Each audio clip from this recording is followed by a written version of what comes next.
What's up, everybody? Welcome to the Smoking Tire Podcast. As always, today's episode is brought to you by Off the Record. We love Off the Record here, and you guys are always emailing me. And please keep doing this when you use Off the Record and they get you out of a ticket.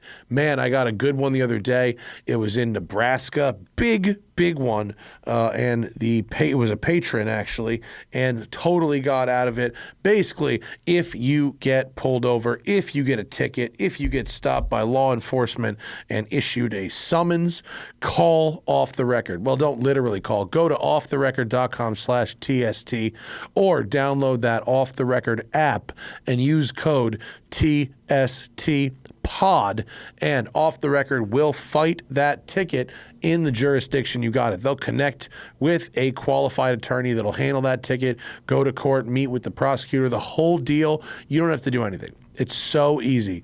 You'll just send them a photo of the ticket, a brief explanation of what happened, and Off the Record will take care of the rest. I've used them so many times, and you guys out there in podcast land have clearly as well. So once again, that's offtherecord.com/TST or download the Off the Record app and use code TSTPOD, TSTPOD, for 10% off all legal services with Off the Record.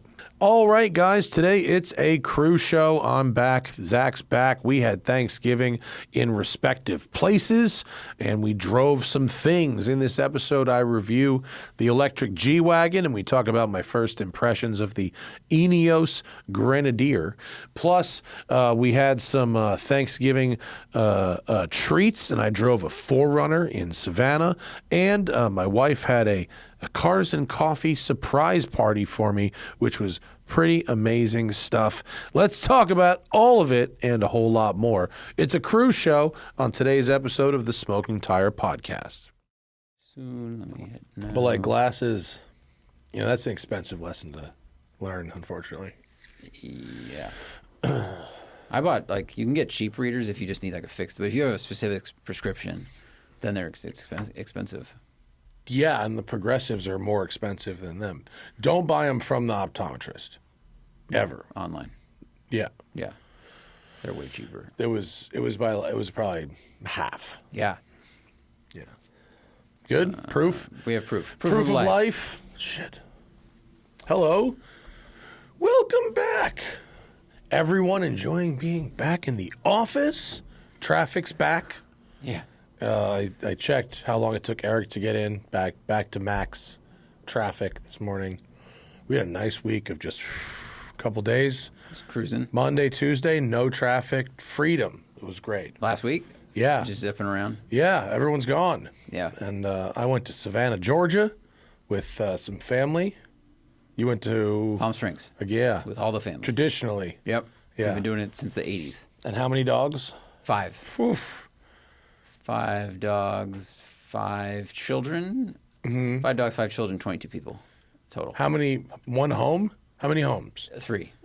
We all gather at one. My aunt has a house there, so we Airbnb around it in the area. Yeah. And then we go to the hub, and it's just noise. It's got to be mayhem. It's a lot. Yeah. It's fun, and I love everyone. Honestly, they're all fun, but there's so much happening. It's like going to SEMA. You leave. Sarah and I would leave at 9 p.m. and our brains were just done because you had so many different conversations all day long while watching the dogs, while entertaining children. It was exhausting. That's a lot of people to be in one place. Yeah, when we got in the car, we finally dropped my parents off on Saturday. For the next hour and a half home, we just didn't talk. Then we got home and we didn't talk.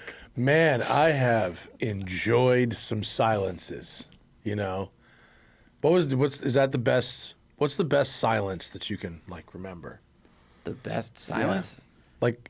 Camping. Oh, for yeah. sure. Yeah. But not nighttime. Daytime camping, you go sit on a hill, and there's just a little wind and a little creek, and just stare at something. That's the best silence. And if you fall asleep in a hammock while camping, that's the jam. Yeah. Same. Shift that to a boat. Hammock between the forestay and the mast, at anchor, that same kind of vibe. Mm-hmm. But I remember driving back 2 years ago from Pebble Beach when I drove through the hurricane, and when I left the concourse on Sunday and got in that McLaren, and I was like, in the car now, I don't have to talk to anybody anymore for like 2 days. And then I didn't. Yeah. And it was the recharge is rejuvenating. Important. Yeah. Even driving a McLaren through a hurricane, it was somehow relaxing. And that was not the quietest car to do that in because there's not a lot of sound deadening, right? No, 720 was good. No, it was all right. Okay. Yeah. The English can build a car that works in the wet. It's proven over and over. They have to. No choice. The customer will not put up with it. What do you need? I just want. Oh, my back's messed up. Oh, my back. It is. You need a bacchiotomy? Rest. Yeah.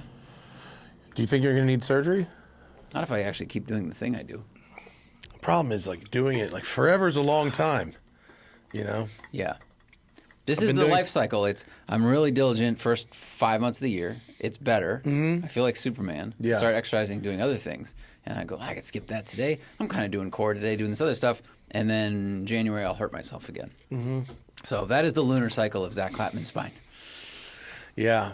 I somehow managed to escape the orbit of that after 2 surgeries plus 7 years. But you did PT 4 years after surgery. The whole also, time, right? the entire time. Exactly. Yeah. I did PT until yesterday. See, you're never done either. The surgery doesn't. Get No, you because out of if it's that. not my back, it's my shitty knees. It's always my I meant something. back focused specifically. Yeah. Okay. I did back for a while, and then once back got better, I was like, I like it here. Let me, fuck something else up. Right. Can you ski? I mean, I know you No. can, but you can. I shouldn't. You shouldn't. They said twisting is my spine's least favorite thing. Oh man. And that's all twisting. I miss it so much. So much. Oh, you know what sucks? All my ski friends don't live in LA anymore. It's very, very, or are broken. Right.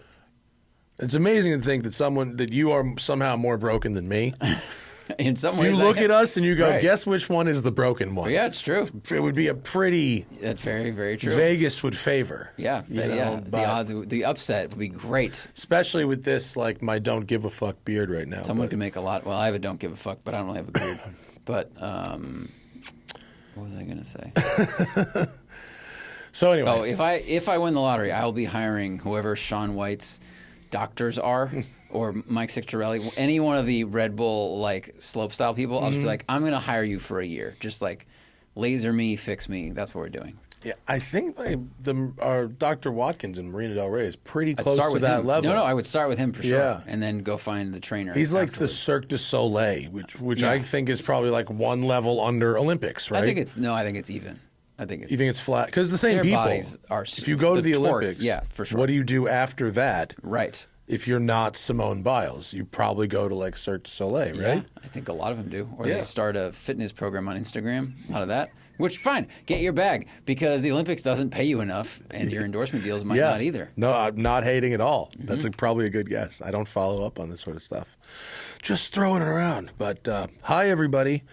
I rented a 4Runner in Savannah, which is kind of a funny choice. It's actually Hannah picked it up, so she was like, "I got this," and I was like, "Oh, all right, interesting." It was it was brand new, not the updated one, not the new one. Okay. It's a 24. That's not you. It is. I understand both why people like them and why I don't really like them. They just feel like.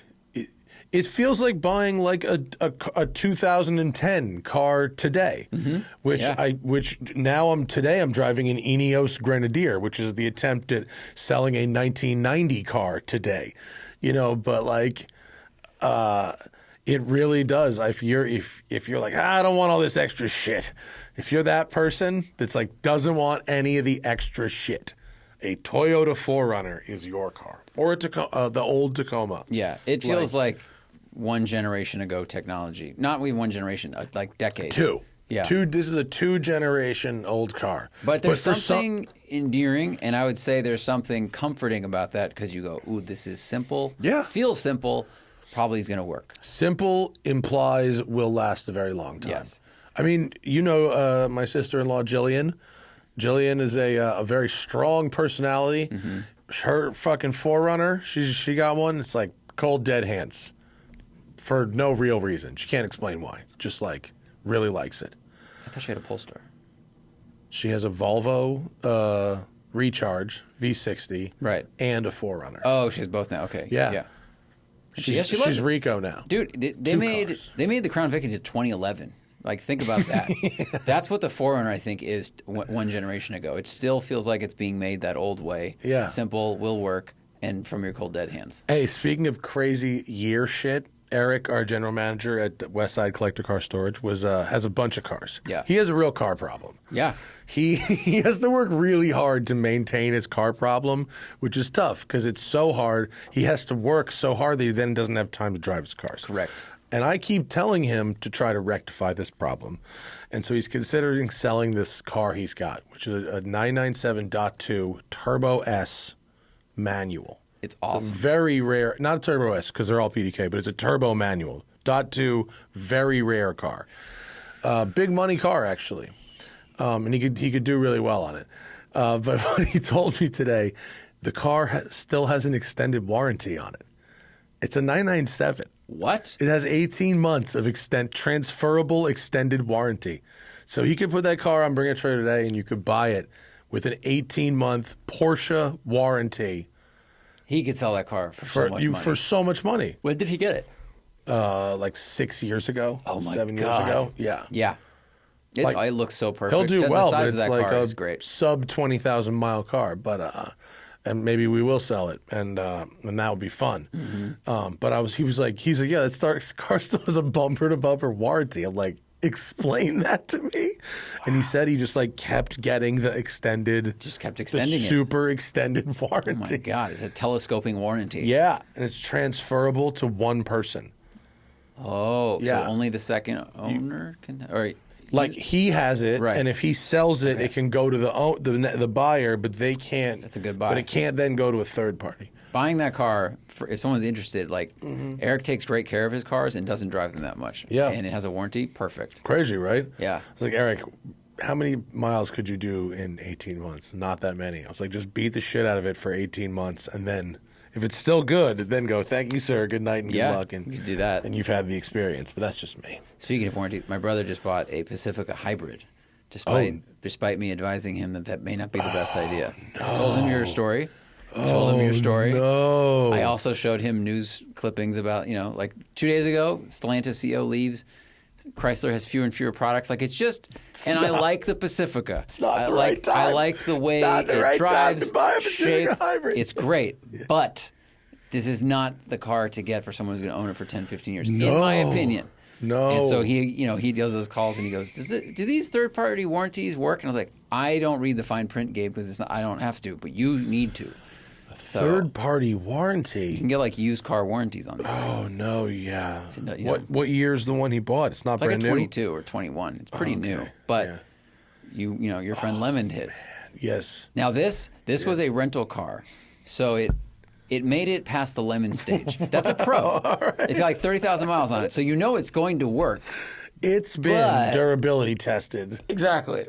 However, it's a Chrysler hybrid product. I mean, the Jeep recall was sizable. Yeah. Because of fire. So, I don't know. It's such a bummer because I really like how the Pacifica drives. Me too. It drives really nice. It looks good. Inside, the captain's chair is in the background. The seats are really nice. Yep. It drives good. I think it still folds flat, even though you have a hybrid battery, too. I think good. Well, they can't have this. No, they do. They patent the stow and go. Yeah. I think they do. Does the hybrid one fold? The one we rented, the gas one, definitely does. It has third rear stow and go, not second rear. Not second. Yeah. Sorry, third row stow and go, not second row. Still very usable. Yeah. But there's Odyssey, there's Sienna. What about these? And he found that one. Yeah. So, wow. We'll report back. Yeah, I maybe get that third party warranty. Oh man, what are you doing, bro? So yesterday was my birthday, and Hannah had a surprise Cars and Coffee in my driveway, which is actually it's exactly the kind of thing that Hannah would do. It is a very Hannah gift, and I'm not trying to say it's not on my Instagram. Oh, it's not okay. I didn't have my Address stuff. phone. Oh, I didn't even right. bring my phone outside. Nice. Okay. So other people had some. Oh, I'm like tagged in a couple of pictures. Like there was some Auto people who were posts there. and some Yeah. Okay. It was.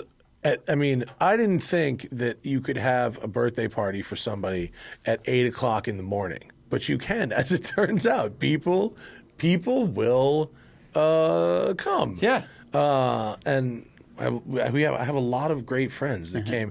Alex Roy came from Phoenix by 1987 911 Targa. Did he drive that morning, or did they No, leave he it drove the day night before? Right. Yeah. All right. Good. Yeah. Which is amazing because he still showed up late. Like hours late. Hours, which is And then parked in the driveway, which was the most Alex move. The most, everyone yeah. else parks on the street. And he left to drive straight back to Phoenix. But that's now my 40th birthday. He flew from Miami for the party and then took a red eye back to Miami. Wow. I really appreciate Alex Roy's commitment to coming to my birthday parties. It's like he's the best. Yeah. And and two of those long hauls is unbelievable. But then like it was people brought weird cars like to our neighborhood, and it looked great. It was really fun. Really cool. And Yeah. Sergio brought that crazy Mini Cooper. Oh yeah, That was sitting in his garage. We went to this F1 party, and there's this like army green Mini Cooper. And from across the room, I look at Sarah and I go, "That's rear engine." Yeah. We walk over, yes, but it looks like it's not as tidy as the Gildred ones. Gildred. Yeah, It's not like that. This looks like a guy built it, Yeah. like one person, and it's supercharged and turbocharged, I think. Rear drive, it was, rear but engine they Mini took Cooper. the supercharger off. It's Okay. just a turbo. It's like a Honda K20 with a turbo on it. I didn't think it was street legal. I didn't think it ever got frankly. driven. I saw it. I was like, I understand why someone would buy this as an ornament in their Yeah. collection. Yeah. This is a psychotic machine. And then it rolled down the street. And Yeah, I was that was proven Sergio's wrong. son driving. That's that so thing. cool. Yeah, you have to be very young to drive something like. He's like in his 20s. Right. So like, yeah, No he's back driving problems. that. You're like, I'm invincible. Yeah, Yeah. for sure. Sergio was in that the XKE, which Yeah. was exceptional. Yeah, everybody came. They had guisados, burritos, which were so fucking good. And Corey comes into my house. Hannah was setting up outside with all this shit and wouldn't let me come outside or look outside until 8 a.m. But I was up at like 6.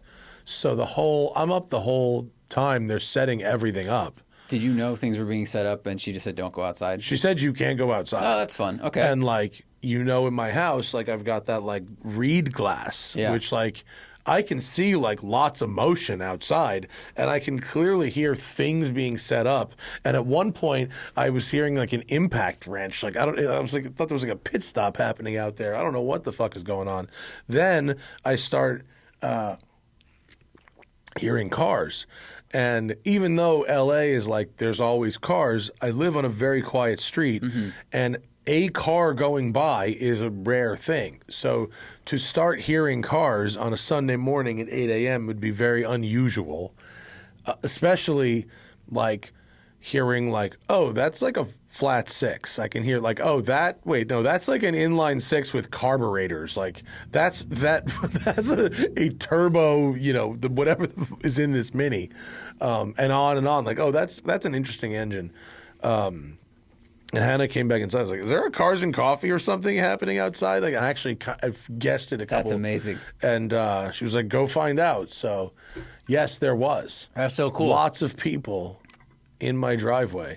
Except Corey was the first person to come in, and he goes, here's your mimosa at like 7:40. And I'd figured something was going on and that somebody was here. So here's Corey.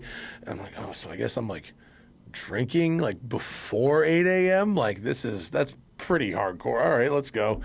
And I was like, when I found out the Cars and Coffee, I'm like, Hannah, people don't usually drink at those. It's true. But people did. Yeah. I saw a lot of people had one, People did, yeah. Well, a lot of people who were there were also like my neighbors and Yeah, that's a good and like point. walked. When I looked around and saw people I didn't know, I was like, probably neighbor. Neighbors. Probably neighbor. Yeah. Stroller, probably neighbor. Stroller, trainer. Oh. That's my trainer. Okay. Yeah. Shout out, Fit Like Sean. Book him in LA. But yeah, good people, good times. And then, I'm going tonight. Funky. The Evan Funky restaurant. That's the Felix guy. There's a restaurant? Yeah, there's an episode of Chef's Table about it. It's just called Funky. It's OG pasta stuff. Cool. It's going to be amazing. Very good. But yeah, to everyone who participated in that ruse, because I guess everyone knew about it. We all knew about it weeks ago. Yeah. It was challenging to not say, I'll see you Sunday. Yeah. Because like when I left for Palm Springs, I was like, all right, bye. And my brain was like, don't say see you Sunday. Don't do it. Yeah. And Hannah had like stuff quotes hidden all over the house that even if I found, I wouldn't be able to associate with anything. She hid like bags of ice. Like she hid a bag of ice in the freezer. Like she didn't want you to see the bag of ice. I was like, how would I have been like, there's a bag of ice here and therefore there's a party at 8 o'clock in the morning? You wouldn't have put the 8 a.m. together. You probably would have been like, it's wintertime. No. We have an ice machine. No. What was I going to say? I had it on my calendar for a while, but it just said but it was on Zach. My calendars are set up to like mirror each other. Yeah. So I don't miss things. But then when I put it on Zach Clapman, it got put on Zach the Smoking Tire. And I was like, I think Matt could see this calendar if he wanted to. I know you don't have it turned on. I don't have it turned on. Nor would you. But I'm like, what if this is the week that Farrah decides? Where I'm like, let me see what let's he's just activate doing. to see, to schedule something. And it's like Matt's birthday party. And then I'm the one who gets killed by Hannah. Yeah. No, Hannah would have murdered. Yeah. I think on the invite there were threats of violence. It said, if you do that, I will kill you. It's like if you tip Matt off. So I deleted it from my calendar, and Sarah goes, "Are we not going to that anymore?" And I was like, No, we are, but we just can't. We can't show our cards. It was, and of course, like Magnus and his Hannah Elliott from Bloomberg, who also writes about cars. I only say his Hannah because I have my own Hannah. Right. It's 8 in the morning, but they show up dressed like, they're going to like a fucking nighttime party because that's just how they dress. That's how they dress. That's how they dress all the time. But it's still like, it's stark when I was in like a hoodie and flip-flops. Yeah, very different. What's going on in my driveway right now? Yeah. Good times, though. Good fucking times. Also got the new Road and Tracks out in print. I have 4 fucking stories in it. 4. So go buy that. Did you see that there's a Senna thing on Netflix? Folks, we got to take a quick break from today's episode because Delete Me is supporting this one. We love them and they are back. Listen, has someone that you know, or maybe yourself, been a victim of identity theft or maybe harassed, stalked, doxxed? Right? Here's what my problem is: robocalls. I hate them to the point where I picked up a real call today and I started with the line, "Are you a human?" which is something I've been conditioned to do because I have so many robocalls. Personal data is out there on the internet for anyone to see, and more than you think. Your name and contact info, social security number, home address, etc., even information about your family members are all being compiled by data brokers and sold online, and they make a profit off it. Your data is a commodity. Anyone on the web can buy your private details, which can lead to identity theft, phishing attempts, harassment, spam, and more. But now you can protect your privacy with Delete Me. I used it. It was so easy. All I did was make an account, like same usual information, but then they started asking me very basic questions about my past, where I lived, where I worked, phone numbers, who I'm related to, where I went to school, and on and on. It took about 20 minutes. Then they went to work and I didn't hear from them for a couple of days. And then I got this email summary saying they found like 1,000 bits of information.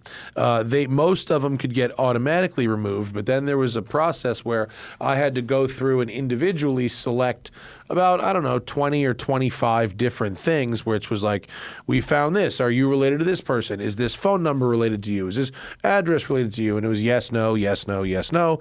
Took a few more minutes. And then a couple weeks later, I got another email same kind of thing. And Delete Me, it's not just a one-time service. It's always working in the background, constantly monitoring and removing the personal information you don't want on the internet. Delete Me does all the hard work of wiping you and your family's personal information from data broker websites. So take control of your data. Keep your private life private by signing up for Delete Me. Now at a special discount for our listeners. Today, get 20% off your Delete Me plan when you go to joindeleteme.com/tire and use promo code TIRE at checkout. That's joindeleteme.com/tire. Enter code TIRE at checkout. Joindeleteme.com/tire, code TIRE. And thank you to Delete Me for sponsoring today's episode. And let's get back to it on the Smoking Tire podcast.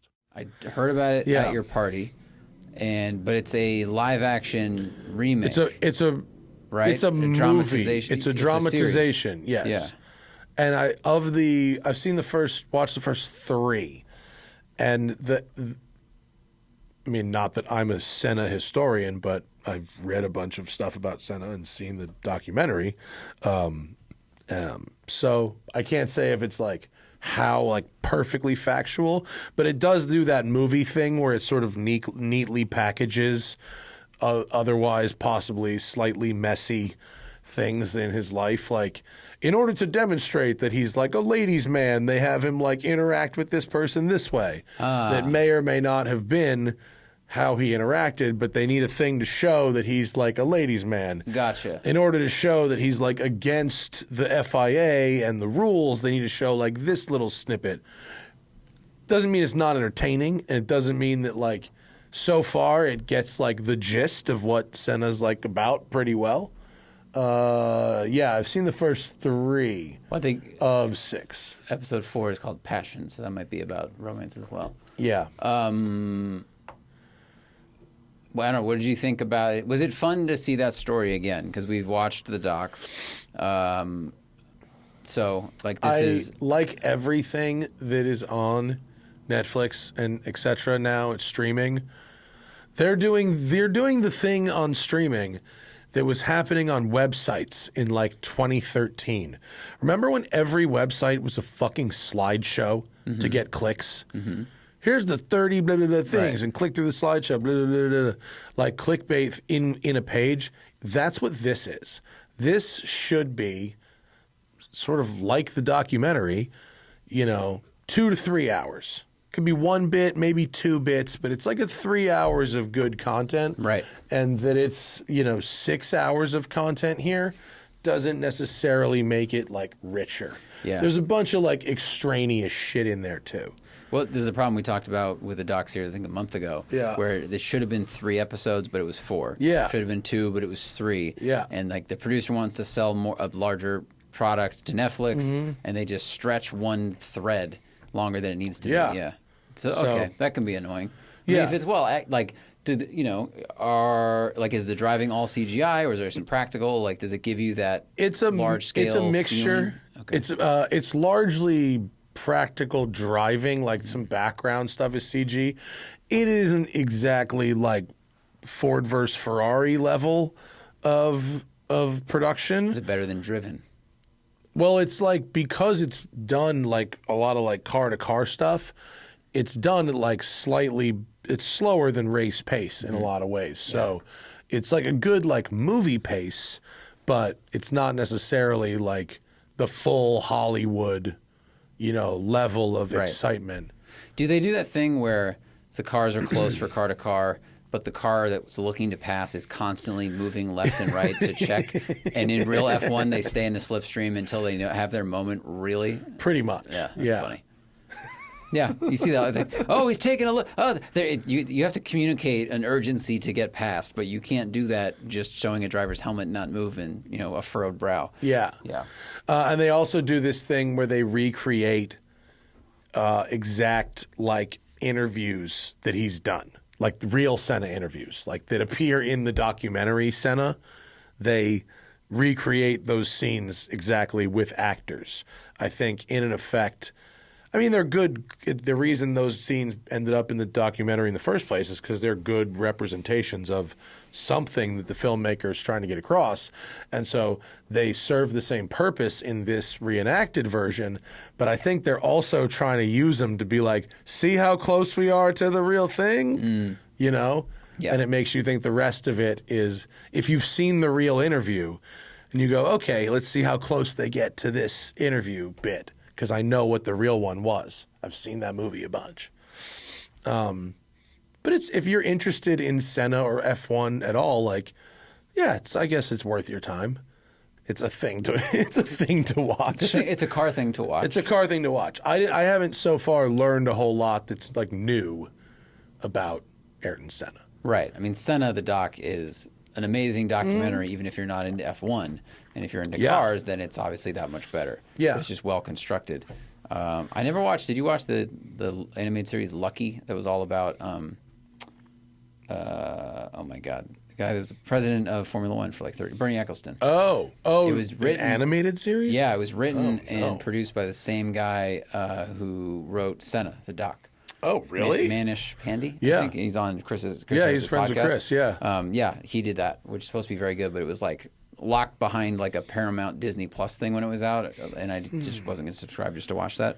But it's I'm supposed to be sure good. we could probably fucking Manish, we know you're listening. Hit somebody We know up. this is and your get some favorite show. Shady ass copy. Yeah. For critiquing. Just ask Chris. Be like, hey, for can you send us critiquing purposes? Yeah, dude. send us an hook MP4 it up. through iMessage? WhatsApp me. Yeah. I apparently am like the only person who doesn't use WhatsApp. I have it, like it exists, but I never check it. And people like hit me up on it, and like I look at it like once a month, and I just, I guess everyone else on the entire planet uses it except me, pretty much. It's really popular Literally. outside the U.S. Yeah. A lot of press launches, they've added me to things for that, but I've only used it in the U.S. with improv friends because it was the easiest. It's way better. The system is easier to add and remove people who are not on iPhone. Like if you start a group chat on iPhone and someone's on Android, if you don't add them in the beginning, they cannot get in. This is a boat that leaves the harbor. So that's dumb. So WhatsApp is way better at that. So we use it for that. But otherwise, otherwise I check it and I go, oh, spam from China. But then occasionally it's like, oh, Phil from England. Right. That's Sorry, true. Phil, if you're out there, because that's the example is very true. Like Phil will hit me up like 2 weeks later. I'll be like, oh shit, sorry. We never talked about the electric G Wagen, which I took off-roading. This was right before I left, and there are photos and the spinny thing. That's the spin. Of course, you have to have the spinny thing. That could just be your like screensaver indefinitely, just spinning G Wagen. Mercedes should have a little spinning G Wagen screensaver. That would be a good, fun like accessory. I have to say that I very much liked the electric G Wagen. I thought it made a great city vehicle. It looks basically, other than the non-spare tire that holds that thing is dumb. Especially if you're going to go off-roading, you do want a spare tire, and I didn't have one. But in the city, small footprint, upright, easy to see the corners of the vehicle, really easy to park, great visibility. I didn't miss the gas engine at all. The smoothness, it's really too fast probably. It's got a lot of power for something that's that heavy. And it really does feel exactly like a G-Wagen that's electric, which is nice. Very easy to adjust the recuperation with the steering wheel paddles, and the one pedal drive works really nice if you've turned it up, and it's pretty much exactly what I would want an electric G-Wagen to be. And you got the fake sound, which they call G-Roar, G-ROAR. You got to turn that off because it's just no good. Imagine a synthesized twin turbo V8 like the old car used, but mated to a CVT. Ooh, yeah. Oh, right. So it's never shifting. Yeah. It's awful. Just get rid of it. Embrace that you're in the electric one. But But it's going to be funny where the level of like debaggery crosses over. If G Wagen debaggery and Tesla debaggery intersect, Yeah. you know, they've crossed the streams. I bet at that point. I think a lot of people would sell their Cybertruck for this and make that change. You know, like It you've done the says, Cybertruck thing, you've been the meme, but if you don't like some of its compromises, because some of like politics aside, like it's not great at being a pickup truck in a bunch of ways, and this is a better people carrier in some ways, then I could see people making this shift. You know what? I'm gonna stop you there, buddy. It's not a better people carrier. In the very literal sense of the word. Like, a Cybertruck's a piece of shit. But, excuse me, in terms of, like, can you fit 5 people? Mm-hmm. A Cybertruck can better than this. The rear seat room in G-Wagons is not good. So, I mean, a literal sense. That's fair. If you're carrying around 5 adults regularly, you don't want any G-Wagon. But the electric one, it's a little worse. The battery in the floor, it raises the floor up a little bit, and it's like just enough difference in leg room that I like really noticed it, that I couldn't like straighten my legs. In the front seat or back seat? In the front seat with the driver's seat all the way down, all the way back, I couldn't straighten my legs quite enough, whereas I could in the other car. But off-roading, what an animal. The best. Absolutely some of the most pleasant off-roading I've ever done. I mean, I'd have to go. It's going to be pretty good. I did that. We've got the INEOS outside now. We can do that, and then we have the new tri-motor Rivian next week. So we can go pretty close. But like, it's hard to say if this versus Rivian, whatever. But 4 motors, really just super, super, super capable. I did high center, sort of bottom out, just one of these, but that was it. And this was on like street tires. I dropped them by like 10 PSI, because I didn't want to have a flat up there. But me and Timmy went up there and we did the hardest section possible with each of the choice things, because that's what Johnny said to do. And it was like aces. Yeah. Just so good. With the so torque good. control with electric cars, it makes it a lot easier to go off-roading. It makes it easier to ascend things because you have such precise control over the wheels and so much strength right off of idle. There's none of that. Get the turbo spooled like the ZR2 Canyon I drove, great off-road truck, but you still have that moment of hesitation where you have to add throttle, and it starts sending the power to the rear end, it starts to twist the wheel and the tire, and then it grips up. And this is like, as you were talking, this reminds me, this will sound weird, but off-roading electric vehicles reminds me of walking. Yeah. No, it's totally true. Like the totally control you have over your footing. Yeah. And also the silence and like the immediate forward movement. Well, that was the best. We did all of the Rower Trail, with the windows down, because I love the silence of electric off-roading. Walking is probably the most concise description of it I've heard. That's what it feels like. With this thing, even on those tires, there was think of the sound of off-roading. Think of the sound of little bits of slip under the wheels, that like kind of like grindy noise crunchy, against dirt, crunchy, grindy noise. There was less of that than any car I've ever driven up the hill. Like, there was never those little bits of the tire slips and then catches. That happens in all off-roading, even with like very good traction control. This was like, it wasn't just like 1-to-1 with like throttle to wheel motion. That then went further to ground, like pedal to ground. There was no like, it was just like up. It was like pretty amazing, except for one spot that was very steep uphill and deep loose sand, where that was like, I mean, I had to where we had to back up for 4 feet and then take a slightly different line. But even that, I think, was like just that these tires don't work on loose sand, especially when it's steep. Yeah, these are just street tires. They're right? street tires. So like I think if you had the right tire, it would have done that too.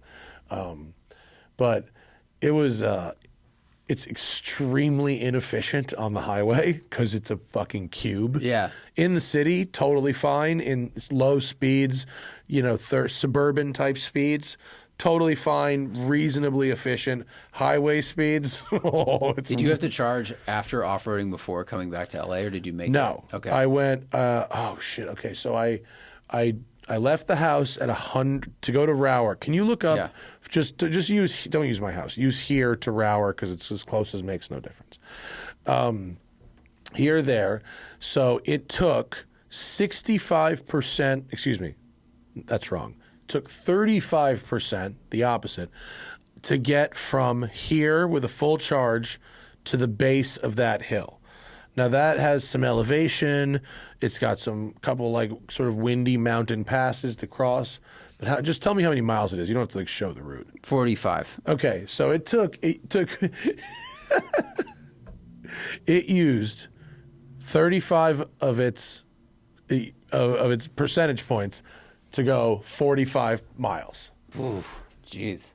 That is an effective range of 135. That is not good, right? Okay. So as we were going up the hill, I was like, dude, that math isn't great. So okay, but it is uphill. There's an elevation change there. It's not insignificant. So okay, fine. So we go from the trail itself is about 7 miles, which doesn't sound that long, but like you're going like 2 to 3 miles an hour for a decent amount of it. It's about an hour up, and so from there we went from 65% battery to 55% battery. So 10% to get up the trail. But I was like, okay, we're now at the top. We're going to turn around and go back home. And we have 55%. So I'm pretty confident we're going to make it. It's not going to be a problem. I recouped 4% going back down the trail. So when we got down to the bottom of the trail, we were back to 59%.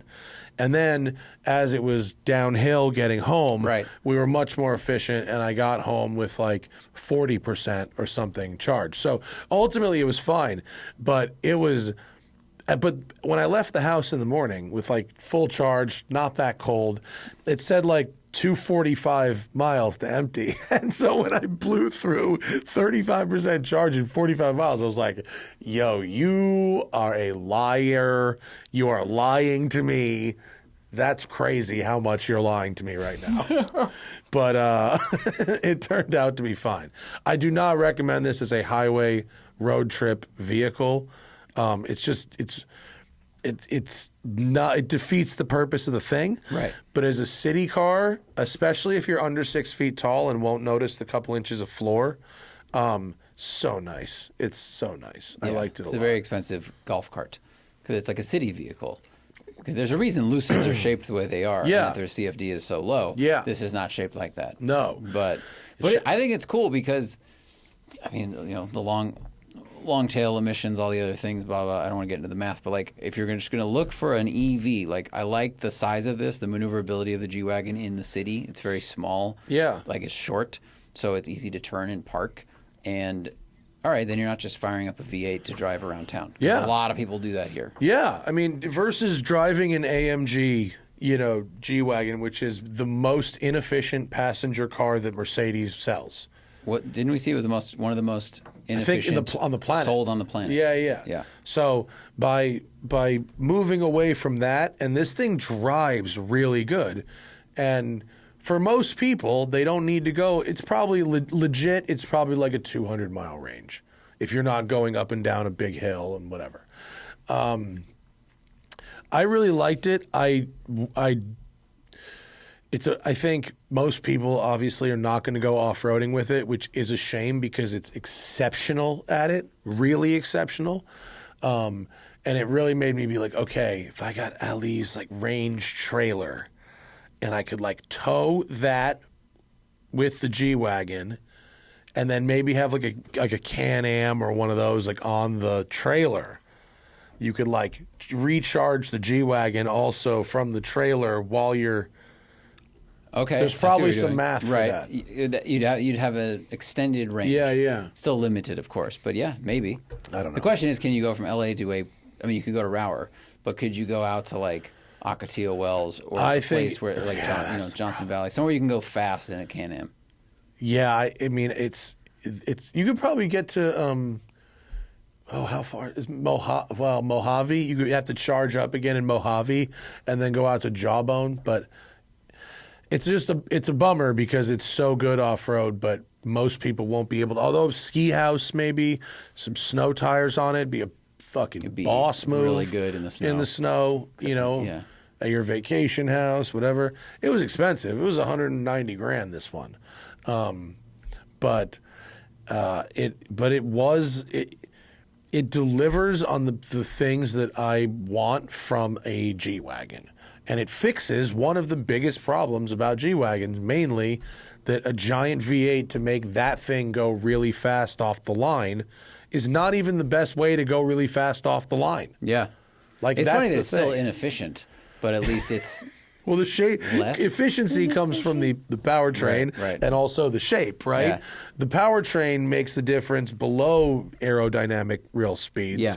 And then on the highway it's about your shape and all that kind of stuff. But your gearing or blah blah blah. But inefficient still, but a good G Wagon. But that square thing on the back, like that, I see what they're doing. They want to make it look different in any way they can. And rather than having a spare tire, it's got this thing where the spare tire would go that's a square, a rounded square. It's like, let's call it an Apple square. Like it looks like a case of AirPods. Yeah, pillow. Yeah, AirPod case, yeah. right? And you open it horizontally, and in it is a gas engine. is a pouch with the 110 cable, the portable charge cable. The pouch takes up maybe 40% of the area of that thing. Okay. And that's all that's in it. Now, I get it that maybe they wanted to try to trim weight somehow by not having a big, heavy spare tire. I get it if they wanted a place to put the charge cable that isn't inside the trunk. I get it if they wanted to just make it look visually different. But, like, that's a big box on the back to hold a small thing that most people don't need to be carrying with them most of the time. And going off-road with no spare tire is sketchy. It sketched me out.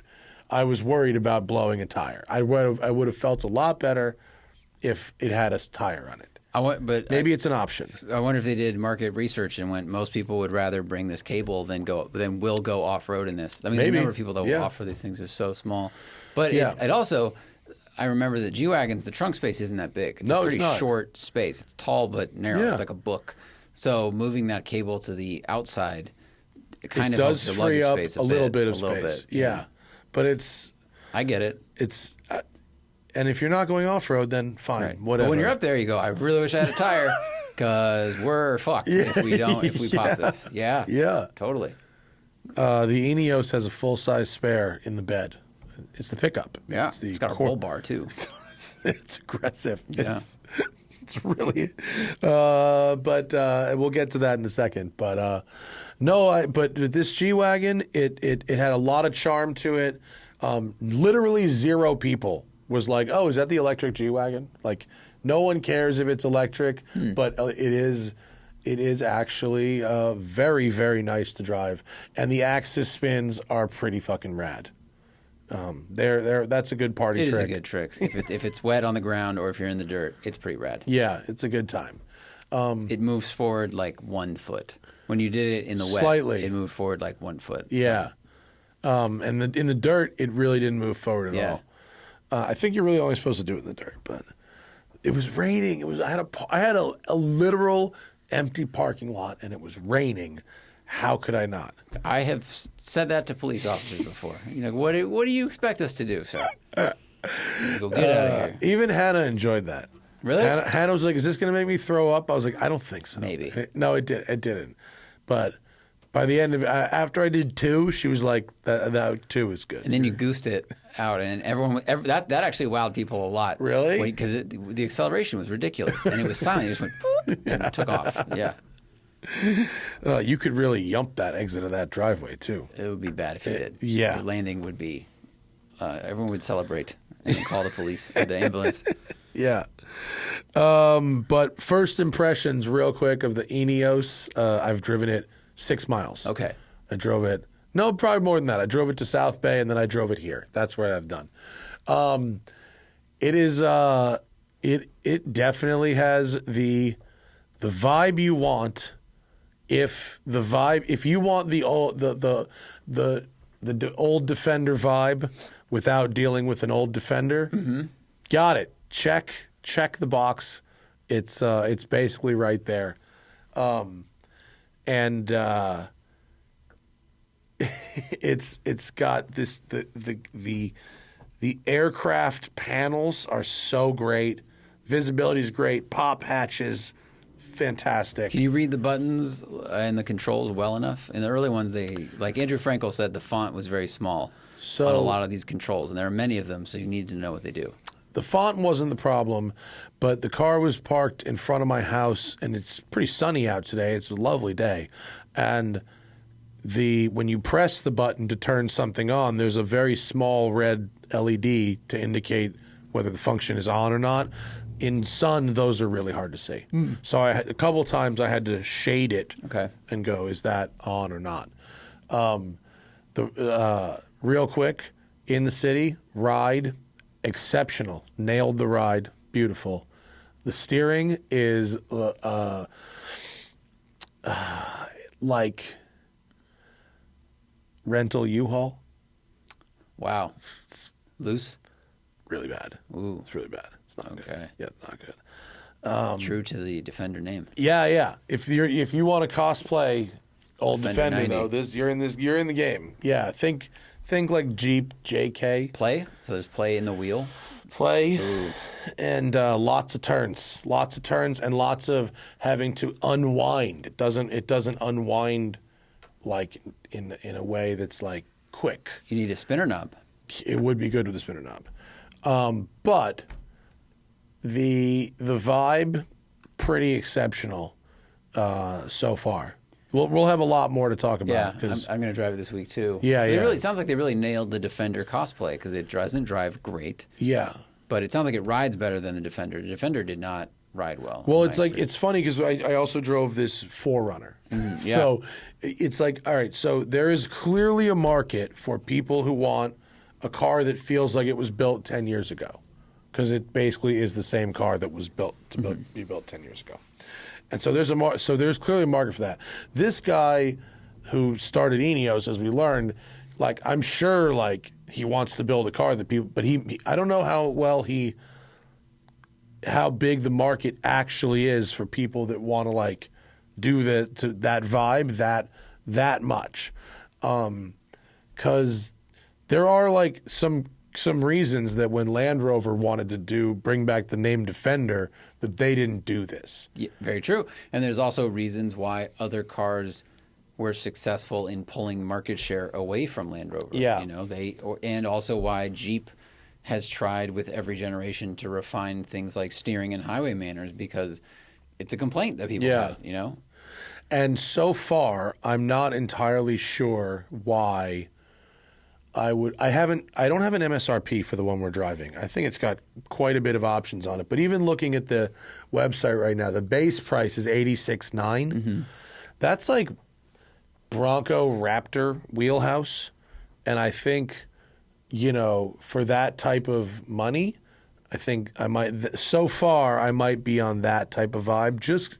Honestly, just because of the steering. Like, even when we first drove the new Bronco, like the regular one, and it was like, oh, rack and pinion steering. There's a reason, like, we use this now on stuff instead of the recirculating ball steering. Do you think that this, like, there's an overlap maybe in the market of Bronco Raptor and this. Yeah. But I don't think it's a circle. Do you think this attracts people that would look at Bronco Raptor and like it's a very bro-y truck, right? Yeah, yeah. And with that comes whatever assumptions people have, or that are watching someone drive that truck. Yeah. So do you think that this is the vinyl record alternative to that? This in a is way? very much The Royal Enfield. Royal Enfield, Triumph Bonneville, vinyl record, Leica camera. It's that crowd, which is fine. And I think that for 86 grand, or let's call it 95, whatever you're going to buy from Mercedes or BMW or Porsche or any European SUV maker is pretty much not going to be as like rugged as this. Right. And there is a global market for people who want rugged. They want manual switches and knobs. Like, I totally get it's really nice to drive a car where the only thing on the screen is my little fucking CarPlay, with where I'm going, and everything else is just a knob with a light on it. Like, that's pretty sweet. I'm so excited to drive this thing at night. My eyes are going to be like, oh. Yeah, they'll get a break from contrast adjustment. And there's people that will not mind the steering at all. Oh, here's another thing. You have to turn the ADAS shit off every time you start it, which she said, but it's fucking European car. deep in the menu. Deep in the menus.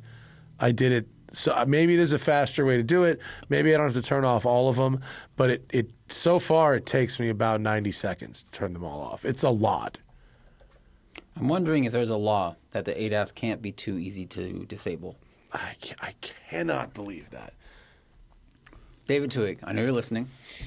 Let us know if that was something you had to deal with at Alpine. Yeah, it's tough. That would be, so far I've only had to do it twice, but it's a pretty tough thing to live with. Well, you think that's hard? I stumbled on a Reddit post how to deactivate ADAS in BYD cars. You have to open a fuse box and take a fuse clip out that's labeled ADAS. You can pull the fuse on says ADAS? The BYD ADAS is dangerous, but this is one Reddit post. That's a boss move. Do you think there's a fuse labeled ADAS in the Probably. stuff? I don't know if you label, but like, look at whatever sensors talk to it. Yeah. Have to run through a fuse, guess. right? So if you pull fuse for, now the question is, do they bundle that fuse with other things you like to use? Because that's one of the funny things you discover when you blow a fuse in a car. What it's connected to? Yeah, I was trying to fix Sarah's house too, headlight or something, and I pulled one fuse, and it was radio, CD, and power locks. And I went, hold the fuck on! Like, the drawbridge control is the same as the bell on top of the tower. Like, what are we doing? Yeah. One is important, one is just for fun. That's pretty funny. Yeah, I've had that at the house too, where like I had a thing. There's a wall of the house, and like there's a set of outlets on the inside of the wall, a set of outlets on the outside of the wall, and you don't immediately understand that those two things are connected because one is like outside. Yeah. And you're like, this is the kitchen. What are you talking about? And like that thing over there is also on that circuit. So if you plug too many things in outside, you can't plug things in the kitchen. Yeah, I basically. wouldn't expect that either. Yeah. Yeah. Right. We have we're going to go off-roading in the INEOS. I got some instructions because it's, the stuff in it is like it's like a car from 25 or 30 years ago. Mm-hmm. So it's the manual lever for this, and you have to do the thing while doing the thing. It's like it's not press a button and you're in the mode. Do you have to lock the hubs? You don't have to Manually? get out of the car to lock the hubs. No, it's got locking diffs, and it's got high and low range, but it's all manual process, which if you're used to off-roading like old-ass vehicles, it's a totally normal thing. But if you're not, Right. So I have done it with older cars, but they still, there was a tutorial. I don't mind a refresher. It's been a long time since I slowed down and pulled four-wheel drive and like, which miles per hour do I have to go so I don't burn this thing, everything out? So yeah, well, the transfer case you have to come to a stop and put it in neutral, but the diffs you want to do while rolling slowly. Dude, in 94, 95, when my family got a Grand Cherokee, and we no longer had to stop to lock the hubs in the Scout, like on the way to skiing, it was life-changing. Like, as a kid, I was like, wait a minute, we can just keep going, and you pull a lever. Holy shit, this changes everything. Yeah. Incredible. When I had the H1 Hummer, one of the cooler things about it, it had central tire inflation, Sure. which was unbelievable. I mean, it was like noisy, and you didn't want to do it really while How driving. often did you do that? But how often did you do it to help yourself, not just to show it off? Oh. Well, because, I mean, think about how gnarly anything needs to be in a Hummer for you to need to air down. You're already at the 95th percentile of off-roading at that point. Totally. I was just curious when you said it a bunch of times. Yeah. No, just to show people and to adjust. I had the car in winter, from a winter into a summer, so I used it to adjust the tire pressures and whatnot. Temperature. Yeah. Yeah. I saw a black H1 Hummer today parked in front of a collision center, like as a promo vehicle. Oh, really? It's wild how big they look, even though I know that they're like the size of a Bronco Raptor. Just the way the proportions look, they look humongous. Yeah, the proportions are very weird in those things. Yeah, they're just not great to drive. But I am excited to take the INEOS out because off-roading, like I have grown to really love easy off-roading. I don't mean easy obstacles. I mean, I like when a car, unlike on a road or a track, I like where an off-road car really makes me just be able to relax, point the car, get up the thing, and enjoy kind of the journey to wherever I'm going. I agree. Yeah, it's fun. There's people that really love working at that off-road. Well, some people want to winch. Yeah. That's that degree. INEOS has a winch. It comes with it. That's for somebody. Yeah. I'll do it one day because I have to, but I don't want to enter the event where you have to winch your way across the bog and it's like a timed competition. That's not for me. Well, we might be going to King of the Hammers in February. Ford invited us out there. We should say yes. They said they would set us up. I don't know where we'd be sleeping. Somewhere, whatever. As long as it's somewhere. As long as it's out of the way of where people drive at night after they have finished cooking their Bud Light. I'm fine. Like, I love that event so much. Yeah. Yeah. So they said they'd hook us up with either a Bronco Raptor or something. And we could go out there for a couple of days, which does seem really fun. I've wanted to do that.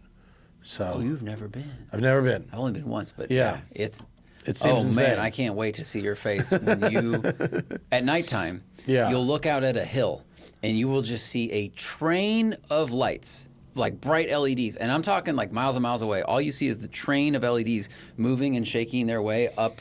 What you saw in the daytime is a gnarly rock crawl. So people will go out at night for fun. For fun. This is not the race. This is people for funsies going out in their crazy contraptions and side-by-sides. And the percentage of these people that are wasted is? I don't know. I would not speculate. But you have to say non-zero. You have to say it's a non-zero. Probably not zero. It's not zero. I don't. No. And look, people who do this event a lot. Maybe you can speak on that more in the comments. But it blew my mind to see how much nighttime off-roading there was at such a aggressive degree, no pun intended. I was like, that shit, like I knew where they were because I'd been there earlier in the day, and I was like, those people are out of their fucking mind. Yeah, it's really cool. Freedom's a hell of a drug. It's rad, dude. And then the buggies, I mean, they're doing 120 miles an hour across the whoops. Then they go into the pit, they slow down, then they have to go and do 5 miles an hour up a rock wall. It's pretty crazy what those vehicles can do. Yeah, it seems awesome. Yeah. I definitely want to go. What do you wear to this event? Everything. Just something that... because it's like a 50-degree temperature swing. It's a lot, right? yeah. So daytime it's sunny, but there's like windstorms. Sometimes it could be sandy, and then nighttime, especially if we're just hanging out, walking around the pits, like you'll be cold. It's like 30, 40 degrees, maybe worse. So bring down stuff. Yeah. Puffy things. Okay. Yeah, that sounds like a fucking good time. Mm-hmm. And you bring whiskey and guns, right? Whiskey for sure. I don't know if you're allowed to bring fire. I mean, I didn't hear anyone shooting a firearm. Really? Very surprising. Maybe way out someone is, but I don't think you're supposed to do that in Hammertown. Like, that's not okay. Okay. It's not safe. Of course it's not safe. There's a big difference between safe and what's acceptable out there. That's very true. I think what you just Hammertown, described didn't sound very safe. Yeah, in Hammertown, I think you'd get kicked out right away. Okay. Yeah. Yeah. Not that I have any guns to bring, but I just thought. I mean, I'm sure plenty of people there have them in their toolbox or their concealed carry, just in case Antifa shows up or something. Yeah. Okay. Cool. That ends my list of things. All right. I can't wait to have impressions of the INEOS after driving. We're pretty stacked up actually. We actually have the Explorer ST coming, which someone was like, "Hey, did you know that the Explorer ST is rear-wheel drive architecture now and has a selectable diff that allows you to put in rear-wheel drive and drift it?" I was like, "I did not know that." Where can we drift a Ford Explorer? I don't know, but we can find somewhere, and it's coming on Wednesday. We go to Willow Springs or something. I don't know. Like, No, I don't think so. Not yet, but maybe. that'd be wild. Yeah, we could figure it out. Okay. But and then we have that Rivian, so we got some, and then I think we have the AMG GT63, the E Performance, the hybrid GT, which is supposed to be fucking rad, actually. Well, it'd be fast. It'll be fast. But I mean, the red one we had was great. Yeah, it was great. I didn't really want for anything on that. So Yeah, but I've heard nice things anyway. all right, Could still be good, even if it's not the one that's a true point. that we want. I'm eating chocolate, by the way, because I didn't have caffeine today because I had the doctor appointment. Oh, so I was fuck. yeah. I had to fast until 1, and then You fasted for an afternoon doctor's appointment? That sucks. that was bad planning on my part. They're like, yeah, You made don't that eat. choice, Zach. Is this what it's like to be healthy instead of unhealthy? I know to make a doctor's appointment at 8:30 a.m. I'm new to this. and then have some eggs right I afterwards. did not plan. Yeah, So, yeah. yeah. That shit fucked me up because remember I used to be super afraid of needles and I'd have like no nutrients and like fucking faint. Oh, Yeah. it doesn't bother me as long as I don't have to watch them do it. Now that's kind of the move. If they miss, The worst. if they miss a while, then I'll puke. But Well, that goes back to my childhood. I first got an IV when I was like 10 for something. Forget what it was. But it took them like 9 tries. And I was scarred after that. Stabbed up. Not about it. The bummer is, if I've eaten, like I have a lot of veins right now. Like I'm doing pretty good because of climbing and stuff. Yeah. Easy. Yeah. I'm easy mode for them. Yeah. But when they tell me to fast, my veins shrink. I'm like, well, now you just made it harder for yourself. Yeah. They're like, your blood pressure's really low. I go, yeah, I haven't eaten since 10 p.m. last night. Yeah. You gotta go the 8 a.m. move. I'm learning. That's it. Be there at open. Yeah. Wait in there. I've been Like the DMV. I've been there because I'm like terminally early to everything. So You're I up was at there 6 a.m. anyway. Yeah, so I'm there when the nurse shows up to unlock the fucking door. You're just outside the doctor's house when he gets up. Like, can I be here? Can we just do it real quick? I'll just in the carpool lane, I'll help get you there. I'll just ride with you. I'll drive. You'll drive. You fucking shoot me up. Let's go. Yeah, let's go to the Patreon. You guys are the best. Patreon. We had a new Patreon record last month. So Yes. welcome, Thank you, folks. Welcome, new patrons. Merry Christmas. Merry Christmas, and thank you, renewals. We Yes. like you. We like you for staying. And we appreciate that you're here.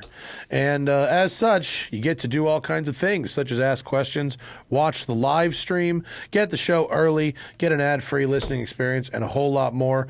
These tactile turn pens, there are still a couple of them left. They were designated for the Patreon, but a few were released to the public as well, and you can still get them using the link I put in the Patreon page. So, let's see. Ooh, good username. I'm trying to figure out if my reading glasses are good or bad for the TV monitor. Well, depends on the distance. I actually think it's better to not have them for the TV monitor. Nice Cams says, I've got a 2021 Camaro SS1LE. I've been tracking it bone stock for 2 years. Is there a better track car for the money in the world? I can't think of one. Well, In the world? better is objective. How long does it have to last? Do you want to go faster? You could get a C6 Z06 that will beat you around a track. And that might be less money, or it might be close. I mean, you could also, like, You can also get a Miata. expendable, right? Miata, Honda. Your expendables could be a lot lower if you want to. But I will say, the Camaro SS1LE is such a great overall car. Yeah. It is so good at being a daily driven, also track car under $100,000 or $80,000. It's fantastic. I agree. If I want to be pedantic, is there a better track car for the money? For what it costs to buy a 2021 Camaro 1LE, you could buy like a race car, like a pretty good race car. You could buy any number of different actual race cars. And so if you actually are talking about pure track car, then you could do that. That's true. Right? You could buy open wheel cars. You could buy like a fucking NASCAR, basically, if that's the thing you want. But I presume that is not the question. Okay. Way bad's rad. Has a lot of fucking words, but the meat of it is, what car can you get into from your high school or college days that would be legitimately awesome? I would get a 2000 or 2001 Honda Civic Si. That would be a superb automobile. So expensive now. That's the problem. So few. There's so few left. 10 grand, amazing. When they're 40, 50, yeah. I'd rather have a Camaro SS 1LE. Yeah, but very nice little cars.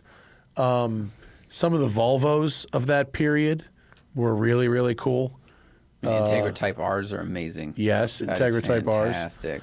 High school, college. There is a car of that period that I'm on the hunt for, but I'm not going to say what it is. Okay. Because I'm not going to fuck myself like that. First gen R8, I'll keep saying it. Steering is just fine, but everything else about that car I think is fantastic. Yeah, they're good. Darian says, my M340i lease is coming to an end, and I'm looking to downgrade, but want something fun. I need all-wheel drive and an automatic, 35K and under. What should I consider? I mean, Crosstrek. Yeah. Well, how much are Crosstreks? Are they under 35K? New, yes. They are? I think they're cheaper than yeah, that. That's your move. That is a great car. It won't be nearly as fast or exciting as your M340i, unfortunately. Yeah. That's tough. 5 grand. Kia Stinger? Do they still make no. those? They call it K5 now. Can you get a mini Countryman for that cheap? For that money? Let me see. That's a pretty good car. They are nice. What A3 used? Countryman starts at 39. Or the one they tested on Car and Driver is 39. So that's really close, and that's a fun car, and kind of a little bit exciting and interesting. Yeah. Man. You get an M340 for 35 grand? That's amazing. I mean, an A3 lightly used would do it. You can get an F-Pace used for way under that. That would drive very nice. Okay, Gabe says, I switched from OE run flat tires to conventional tires on my Lexus LC500. 2 questions. Should I run the same pressures? In general, I think you should run the recommended pressures on the door, whether you're running run flats or not. I believe that's correct. I would search Tire Rack for more information, but from what I remember, like the door shows the tire pressure is based on the car's weight and whatnot. Yeah. Whereas the tires can fit on a bunch of different cars. So I would start with the same pressure and look at how they wear for the first few 100 miles, and if they wear unevenly somehow or too much in the center or too much in the outside, then you can adjust. But I would certainly start in the center. But number 2, he says, do all run flat tires suck this bad? I think run flat tires do suck that bad most of the time. I don't like run flat tires. No, I prefer regular tires all the time. They're always quieter, always. But this person, it sounds like they're having, constantly bulging sidewalls, bad tread wear. If you're having weird tread wear, also get your alignment checked. Yeah. Definitely check that, because that's usually a sign of that. Yeah.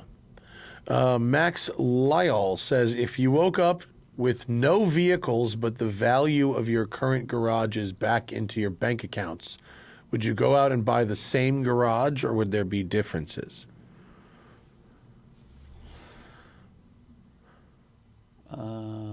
I think I'd probably if all of a sudden my car was gone, and I guess I had. Am I getting the money I paid for it, or the money I might be able to get for it today? I think you have to do today's value. Great, that's helpful. I would probably get. Ooh, can I get a man? Options aren't great. I might have to get a Camaro SS 1LE. I'd have like $25,000. So my options for daily driven fast car are pretty slim. It's or maybe like a used Mustang Track Pack 2 or something. I don't know. You wouldn't be happy with that at all. Ooh, that's hard. Yeah. I'd get, a 2-year-old GR86. Probably you wouldn't buy one of the options, by the way, is buy back the same car. I was trying to switch it up though. Okay. So you're saying that you don't have to you don't have to do that. Or I go to a friend of mine bought an E90 in Texas for $16,000 and it was pretty fucking clean. So I'd probably try to find one of those. That's what I would do. I'd switch to a E90. $16,000 for an E90 is not bad. Yeah, brave too. But I would go a little more expensive. It probably needs fucking 12 G's and stuff. Yeah. No, it's pretty good. I'm very happy with the state of my garage right now. Wait, let's go crazy. Because your garage, if you combine everything, including Countach, once it's assembled. You're going to make me add it all up like live right now? No. Okay. I wanted to see if you dream huge. I did say, do you remember when we had the Gunther Works Turbo and I said if I could, I would switch everything to just this? Right. Now that versus roof. Oh, versus the CTR. Oh, very tough. Very, very tough. The CTR to own might be like a little too subtle for me. I might, if I was going to spend that much money, I might want something a little more ridiculous. It's not to take anything away from what that car is. Right. But it's stealth. The Gunther is more ridiculous. The Gunther is what you get when the roof meets the Countach. Yeah. That's what that is. Yeah. I'm about that level of crazy. Okay. So I would if I did anything at all, it would be to trade everything for that one car. Billy Jimmy Zox, what would you rather? Tuthill 911 K or a comparable one with a big power turbo? 11K. 11K. NA, all day. Yeah, 11K. Engine Nerd, Nissan Leafs are leasing for $50 a month in Colorado. Wow. What's the most fun a group of friends could have with a bunch of practically free Leafs? Spec Leaf ice racing? That would be very good. Yeah, that's pretty cool. You could see who could kill their battery for the first. Remember I tried to do that with, I think it was a Ferretti challenge gone wrong? We tried to run out of gas first. That's a good challenge for the Leaf. Who can run out of electricity first? Yeah. Because someone's going to load theirs with concrete. I think I pitched something. it to the car show. And they didn't do it. Oh, you did? Yeah. Yeah, we were going to use a Ford GT. Yeah. We're trying to get worse miles per gallon. Yeah. Yeah, we did. We wrote that out. And it was all these different cars. And then eventually, I think it was going to be like a Ford GT towing other cars. Towing a Prius. It was something crazy, like a V8 car towing a Prius at Willow Springs. That was the idea. A whole fleet of cars. Yeah, who can? I'd string them out across the country, and right when one dies, another one would be there, and I would relay race them all the way across the country, cannonball. How many do you need? You could. That's a great idea. Well, it's 2,800 miles, so you'd need like 15 of them. Well, because Kyle Connor, I guess, just ran like a cannonball record in a Taycan. A Taycan, right? Under 40 hours, which is very fast even in a gas car. Yeah. So a Leaf now has a 150 to 215 mile battery only range. Let's just say it's 150. Oh, so 150. Oh, so you need. 20 of them? Basically. But if you did maybe that... 19? Would it be faster to exit and change cars and get in a new one than ever stop and charge one single car? That's a funny game. The total time stopped would be less than I'm possibly. saying would it? It might be. Yeah. I mean, if you can have them set up on ramp, off ramps. Yeah. And you exit, you change cars in 20 seconds. Yeah. And you do that 20 times. Driver change at the same time. Yeah. That's what you guys should do. I think that's against Cannonball rules. Oh, you have to finish in the car that you began I think that is like pretty much one of the only rules. Yeah. Let's do it anyway. Because in one of the Cannonball runs, the Smothers brothers have another. Of course, it's a Bentley. They have a second Bentley in the finishing city, and so they just like fuck off and go to Vegas for like a day, and then fly on a jet to get the other Bentley and drive to the finish line. Yeah. Not a bad idea. No, Yeah. but like been thought of. Right. Yeah. Ansel Levesque is going to Monterey Car Week for the first time. Anything that's a must-see, and is the $500 ticket for Pebble Beach really worth it? Well, you must see the tour, which is very easy because it's free. Just post up on Route 1, south of Monterey, in Big Sur. It'll come to you. The races are great.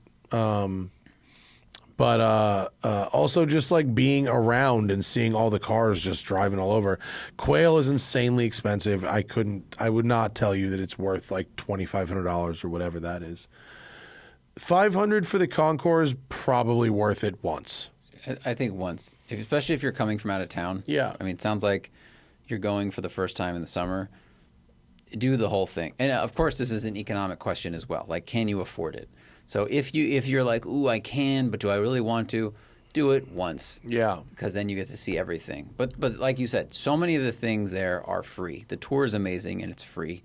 And you can go to the end of it and then kind of leapfrog with it. You can drive in it. You can pull out into traffic. Boom, Yeah. you're a part of the tour. Yeah. And then you can stop in a new place and shoot pictures from a different turnout.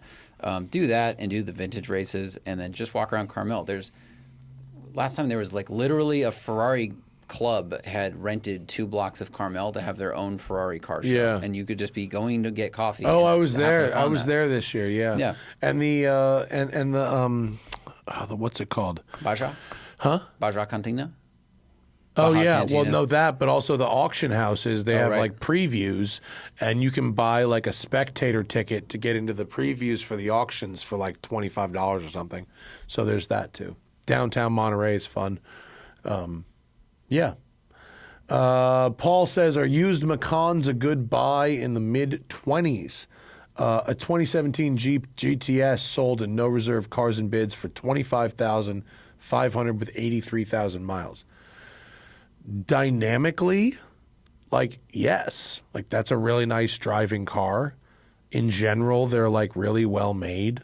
They look good. They're really nice. I have no idea what the maintenance costs are. Me neither. None. So I can't really say it's a good buy at that price if it immediately needs $7,000 worth of stuff, which Right. who knows? Or might. if, that one sold 83,000 miles, do they have a big service at 100 that costs whatever?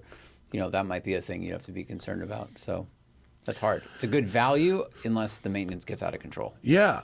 I really don't know what that looks like, but it seems like, and it's, what's weird is like I don't really know who the customer is for these like 6-year-old sort of fast crossovers, especially European ones. Like that's a tough sell to a lot of people because they're not dynamically like enthusiastic enough where you're going to put up with maintenance like a 911 or something, and they're not brand new, but they're still like on the sort of current generation of cars across the board. But they just be so expensive to maintain when something goes wrong. Yeah, that's a good question. It's like, what would a Golf R be without the enthusiast support? Yeah. That's kind of what the Macan is. Yeah. I don't know. And they sold so many of them. Yeah. Chris N with a funny M5 weight comparison. And we're doing our CT5 Blackwing video very soon, and I do mention this a bunch in the video. The weight difference is 1,250 pounds between the new M5 and the Blackwing. And that is correct. The additional weight that the M5 has to lug around is equivalent to the original smart car, the combined weight of 20 golden retrievers, 2 adult male gorillas, a fully stocked vending machine, and your mother. And your mother. And your mother. Oh, burn. It's around the house. When I read the weight of the Blackwing, I was like, fuck. 4,100 5 years ago was like, oh my God, it's so expensive. Yeah. Now that's like, ooh, it's svelte. Truly relative. When I drove that Audi RS6 wagon, and I looked at the weight, I went, not bad. Yeah. Not bad for a 5-door with all-wheel drive and twin turbos. Yeah.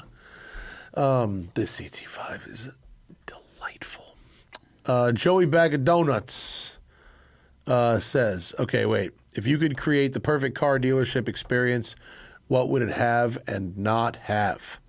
I just test drove a new Wrangler, and they let us take it home for the weekend, which was different from what we're used to. But the salesman tactics and normal haggling, etc., were not fun to deal with. By the way, we did not buy the Wrangler from them. But it was cool to test drive it for more than just 10 minutes. I agree. That is cool. Perfect dealership experience. I think a 2-day test drive would be amazing. Yeah. I think if they showed you, if you could compare trim levels right there, and they just let you, like one thing they did with Toyota when we went to the to buy the RAV4 is the guy was so bored because he knows these things sell themselves. He literally was like, go sit in that one, enjoy. He left for 20 minutes. We didn't talk to him. He didn't say shit. He was like, here's the key, just fuck around. So we futzed around. And it was a very hands-off experience, but that's because the car sells themselves. Yeah. I think that was nice, and having multiple trim levels to look at would be good. And then ideally, they would say, here's the price we pay to buy it from the manufacturer, and here's the price afterwards, and the difference would be $10. It would just be manufacturer cost. Yeah. That would be great. No one else makes any money. No one's allowed They make it up on volume, Matt. Like Southwest. I just got to sell 200,000 of these RAV4s. They do. They sell like 400,000 a year. Yeah. I mean, the best thing about the best service dealers that I've had are the Lexus dealers that we've dealt with the myriad of RX 300s and stuff that my mom has had. Like Lexus of Greenwich was like, they were open, 7 a.m. to like 8 p.m. or 9 p.m. You could get your car like late after work, after you'd taken the train home from the city or whatever. Just really communicative. Always had loaners if you needed them. It was just generally a pleasant experience. The problem with the haggling sucks. I mean, companies have tried to get rid of it. Tesla doesn't quote haggle, but they also just change their prices like all the fucking time. Whereas at manufacturer level, they don't do that. But it's the same. It's 6 of one, half dozen the other. It's like, who do you want fucking pulling the wool? I think getting rid of the BS charges, because like one of the thing we caught one of the Toyotas doing is they're like, oh, you can get this door protection. It's $3,000. And I said, and I looked at the photo and I went, is that PPF just on the lower third of all the doors? And he goes, yeah. And I went, that's $3,000. And he goes, we can take it off. And he starts tightening buttons. And I'm like, that stuff's annoying. Yeah. Because you can PPF half a whole car for that in the aftermarket, right? Yeah. So stuff like that, or like, I don't know, the undercoating was the old joke. But I think there's just, dealerships need to make money. They have staff to support, But then when the dealer network owner has 2 planes, like G5s, you're like, all right, maybe stop selling us on some of this shit. Yeah. They all need to be like the Arizona iced tea guy, where he's like, I'm rich enough. Bingo. I'm not raising the prices anymore. There you go. Yeah. Jake Shores says, do you think the addiction to modding and more power becomes less desirable due to age and experience with modding cars over time, or what other factors? Okay.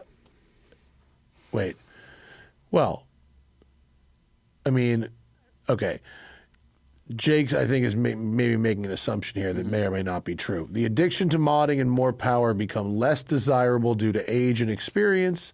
with modding cars over time, or what factors have led you to just want something to get in and drive? So like what he's saying is like reliability versus power or ease of whatever.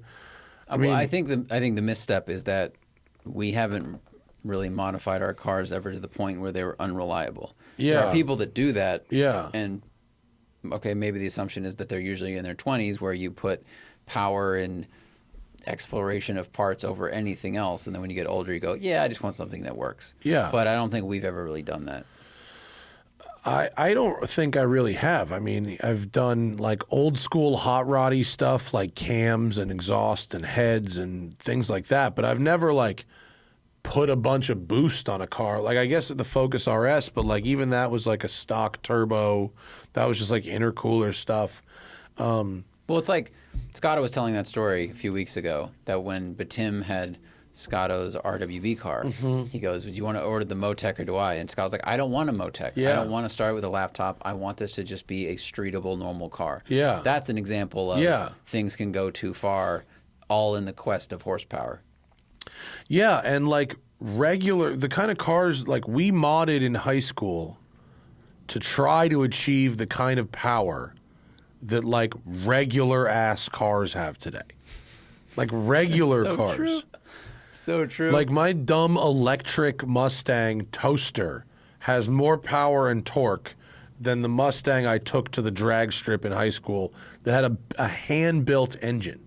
Like it's part of it is getting older and just wanting something that works, but other part of it is the quote regular cars now go the speed I wanted to go in high school. Yeah, and adding power and speed to some of the regular cars puts them into a level that's not actually more enjoyable unless you're in very specific circumstances. Like if you have an RS3, awesome, great vehicle, fast as hell, right?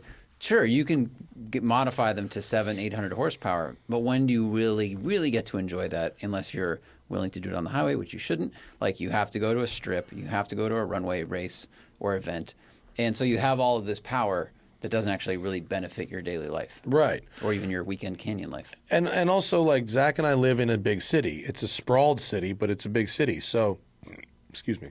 Yes, we have our mountains, but we're not going to the mountains all the time. It's pretty far. And so, like, there's the desire to have a car that you enjoy, that you drive every day, like, just in your life. Like, I have a bunch of like nice, weird, fun cars, but right now I'm actually like craving like a regular ass car, kind of a lot. Just because like there's times I don't want to have to think about that kind of stuff, you know. Let's see. Myron says $15K off of sticker on a Dodge Hornet RT. Should I replace my wife's 3-year-old Outback, her 5th Outback, with a new Dodge Hornet RT? Is that a bad idea or a horrible one? Man, if you've got an Outback person, stick with that. I wouldn't. The kind of change that I want to throw into that equation does not start with Dodge Hornet RT. I have not driven the Dodge Hornet RT, but. She probably likes Outbacks, you know. And I like the Outback. We drove the new one a year ago. Yeah. Rode nice, soft, like kind of big, honestly. It's big. They've gotten humongous. Yeah. But it does all of its things well, except for the multimedia screen icons kind of suck. But I don't know. I'd have to drive the Hornet to comment. But that's a big change. Yeah, man, I would not. If you brought someone who loves Outbacks a Hornet RT, something tells me they would not be happy with that. I'd rather have the 3-year-old Outback, honestly. Okay. Nissan Ponyboy 2000 Nismo Edition. My understanding of EVs is that the drivetrains are less, quote, connected to the car body than an internal combustion car, i.e. the things can be isolated like a skateboard. Could there be a resurgence of coach building similar to the 20s and 30s? And since all EVs drive the same, would this be a way to add some excitement? I mean, we do have coach building like in the 20s and 30s. It's just done in very small volumes by companies like Rolls-Royce, Ferrari, Bentley, McLaren. They're super rich people that are getting this shit. Well, they're probably talking about going beyond that, right? Because people used to buy a Bentley and then give it to a coach builder who would then do even more to it, or Cadillac buy something. Yeah, but like not in the volume that Bentley sells cars today. No, definitely true.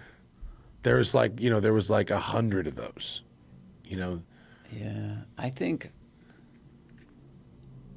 it'd be hard to make that business case, because I think the people that could afford that operate at a level where resale is in their brain a little bit. It's not that they don't have – some of them don't have to worry about it, but they still do. Mm-hmm. And so if you look at like Pininfarina, when they do a special edition, or God, who's the one that does stuff for Aston Martin all the time?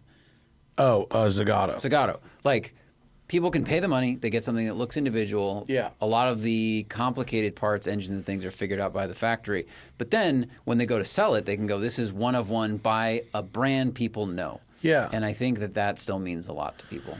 It definitely does. And with EVs, imagine the resale of a coach-built EV. I don't know about that. I couldn't say definitively that it would make coach building easier to start with an EV. But I think it's still specific enough. Like, I guess if Zagato or Bertone or Pininfarina did a run of cars, which you sort of see happening, right? The Pininfarina Battista and the Nevera are the same car, right? So different sort of hat. But will we ever see that in true mass market? Not sure. Don't really know. Below average nerd. Turkey preference, smoked, deep fried, or baked? And favorite Thanksgiving recipe do you want to share? I love a smoked turkey. I love smoking a turkey. I like doing it. I love eating it. One day a year. I love a smoked turkey. And then I prefer smoked turkey? For this year, we did when I had Thanksgiving at my house in 2022. But in this one, we did not. It was an oven turkey. It was pretty delicious, actually. It was not bad. We had a good meal. This one, basic, very traditional. Hannah's family likes a traditional. Mm-hmm. When I had Thanksgiving in my house, I veered from the norm outside of traditional. To this family is like basically like what a 1980s Thanksgiving would look like. Whereas I put a little spin on that, like pretty mild, honestly. Like I fuck with latkes. My Thanksgiving is a Jewish Thanksgiving. So I fuck with latkes, which are amazing. Everyone loves a latke. And even if you don't think you love a latke, you love a McDonald's hash brown, and it's basically that. Yeah. My cousin does everything bagel stuffing, and that's good. It has replaced other stuffing. Yep. It's amazing. That's probably excellent. I also... new one coming in hot. Crispy, the crispy rice spicy tuna that you get at a sushi restaurant? Throw a little juice spin in there. Crispy rice spicy tuna salad. I made this, and it's a tuna salad, but made as if it was spicy tuna. So you put it on top of crispy rice? You put it on top of a crispy rice, but instead of using like a raw sushi tuna, you use like canned tuna. With mayonnaise and stuff? You do mayo, you do miso, you do soy, you do a little mirin, a little rice vinegar, and you fucking get that going. And some chili crisp. And you basically make a tuna salad that's like spicy tuna. Fire. It's good? Yes. Okay, interesting. Fire. Yeah. Very nice. I keep trying to convince my aunt's in charge of the turkey, and I keep trying to convince her to just bake it breast down, because the turkey breast is so dry. Yeah. Because it just goes gravity. And she looks at me like I'm out of my mind. So when she dies, that will be the evolution that will happen. But for now, I don't know. Turkey's fine. The challenge of this particular Thanksgiving was at my sister-in-law's house in Savannah. Beautiful little house, really cute cottage on this island outside of Savannah. One oven. So we had the Airbnb house around the corner, sort of like your setup, right, in Palm Springs. So we had one oven. But our Airbnb was shitty. And so we had a bad oven. Oh, I've done that A once. really tiny kitchen. Yep. So very challenging to work in this type of environment. Yeah. In really crappy appliance environment. Hannah learned what wide angle photography was because when she got to the house and she's like, when I got to the house, I was like, how is it? She's like, look at the listing and look at this house. And it was like super fisheye, but then straightened up. You know, man, they that's not fair. unfisheyed it to make it look, High contrast color. And like on a saturation. big screen, you could tell the difference, but on a phone, it was too close. When to we tell. looked for apartments and we were finding, like the listing would say bright apartment, and Yeah. she'd click on the photo, I go, that's bullshit. They just open exposure. Next. Because you all of a sudden, the texture on the tile was gone. I was like, this is horseshit. That's not bright. Yeah. They just cranked the Yeah, brightness I up. could tell immediately. The lawn was like neon green. I went, nope, moving You on. put it down to normal, and you realize there's like a turd stuck to the There's wall. one window in the whole thing. It's like a jail cell. Yeah, it was BS. Really funny. That's so good. My mom learned what wide angle photography is, sadly, because one of the group shots in our wedding photos, she's at one end, and like the fisheye, like iPhones do this. The things at the edge of frame are stretched. Yeah.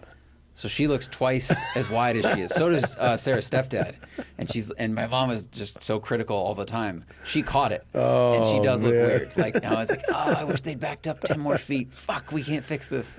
I had to do a selfie with Hannah's entire family, so like my head is like huge. It's like a Everyone center card. else, it's fucking awful. They're like, Matt, you do this Thanksgiving all, 2024. You do this all the time. I'm like, yeah, act like you're a car. Yeah, everyone bunched together. Oh, Yeah. boy.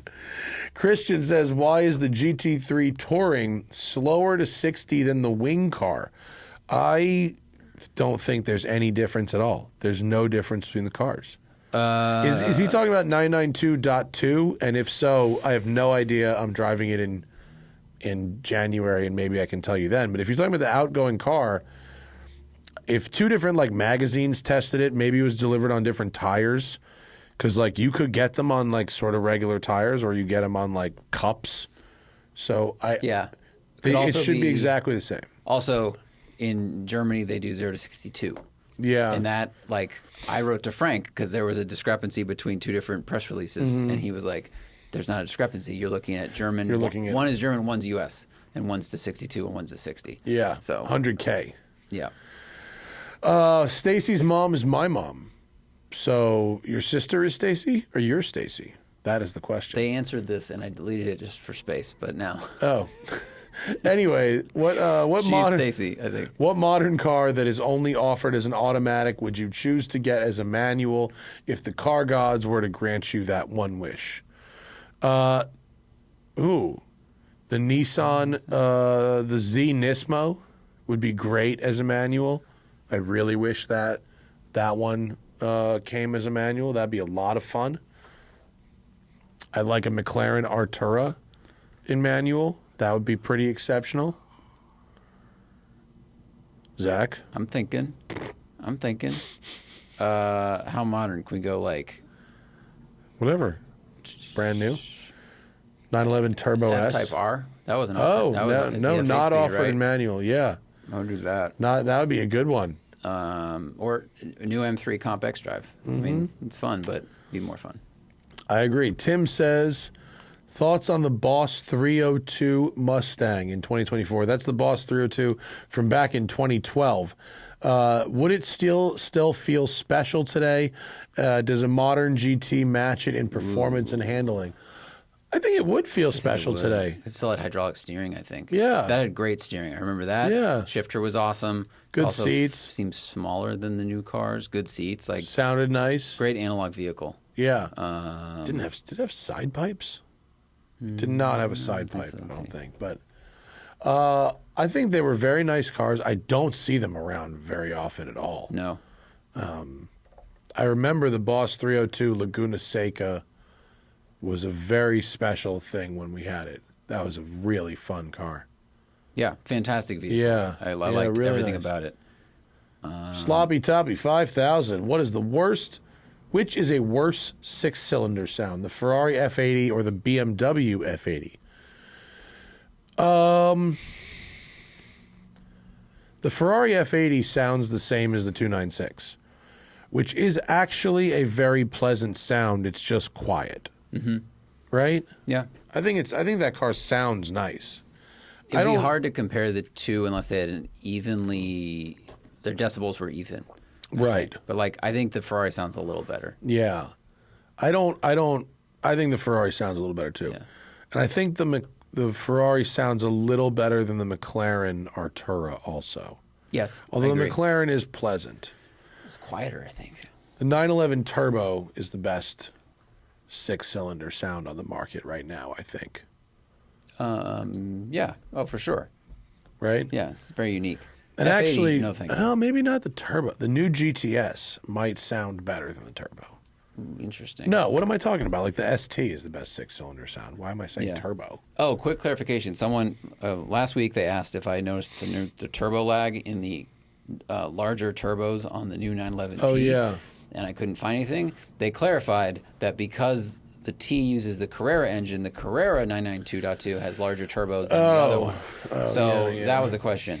I would have to drive them back to back to notice, frankly. My complaint was more that the gearing felt tall. They said the gearing's the same, but regardless, the gearing feels tall in the 911T. Okay. I drove the Carrera when I was on GTS launch, and it felt really nice. It did not feel significantly faster than last year's Carrera, but it was nice to drive. So, scroll down, please. Josh says, ooh, I need to spend some money with Delta before the end of the year to keep my status. Now you're speaking my language, Josh, buddy. If I were to fly anywhere and rent a sports car for a 2-day trip, where would you recommend I travel to and what roads would I drive? Well, what Josh has not told us is where he is from, which is a problem. And how much he needs to spend. Yeah. Let's before the end of the year, though. Okay, so do we want to go hot or do we want to go cold? I think it's too early to have good snow in most places, so I would go hot. Okay.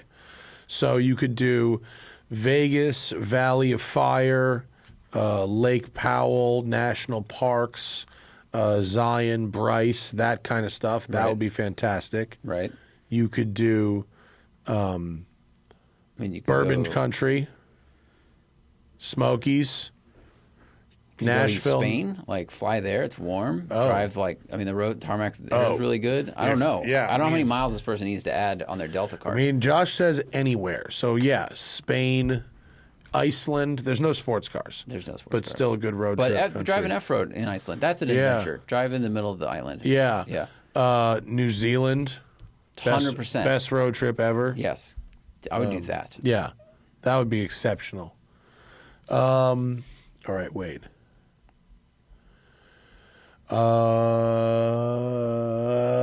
Throw some D's on it says, I wanted some advice on making time to read books. I'm in need of enjoying books instead of endless memes. How do you find time to read as many books as you do? Airplanes. No shit. Lots of fucking airplanes. Do you read every night though? No. No. Okay. No, I don't read books every single day. I probably read books like 4 days a week, and always when I'm traveling. I rip through books on airplanes because what else am I fucking doing?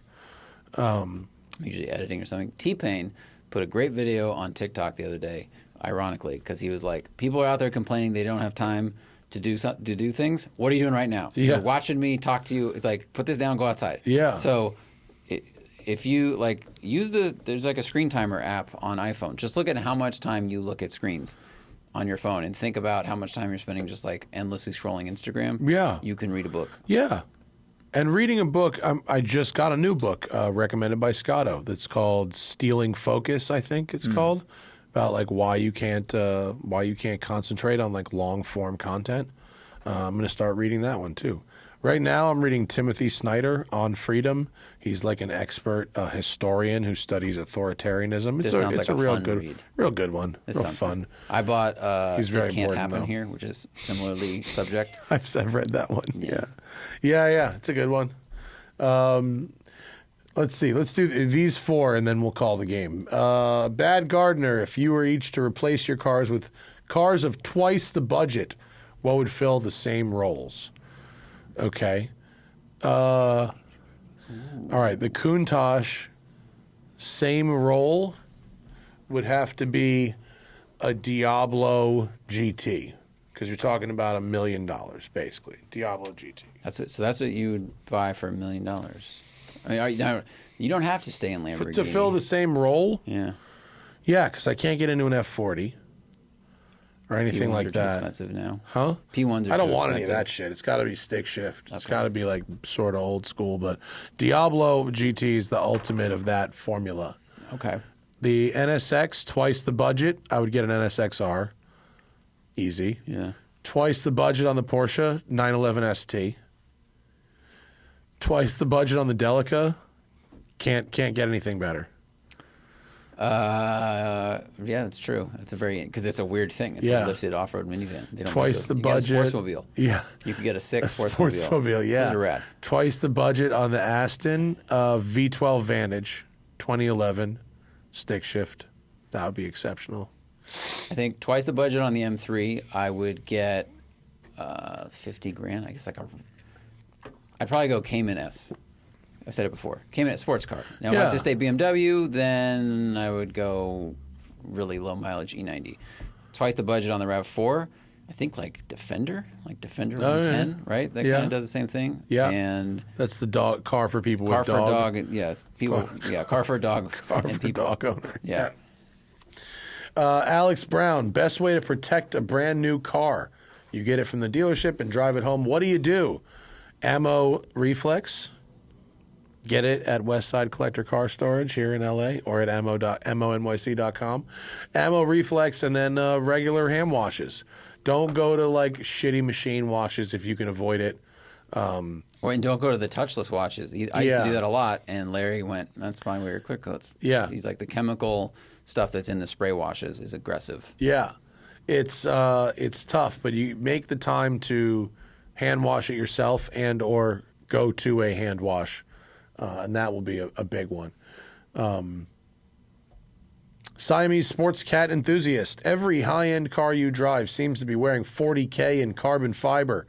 I appreciate a weave, but I can't help but think that all the ways to inflate the MSRP of your car, the decorative carbon fiber fetish, is the dumbest.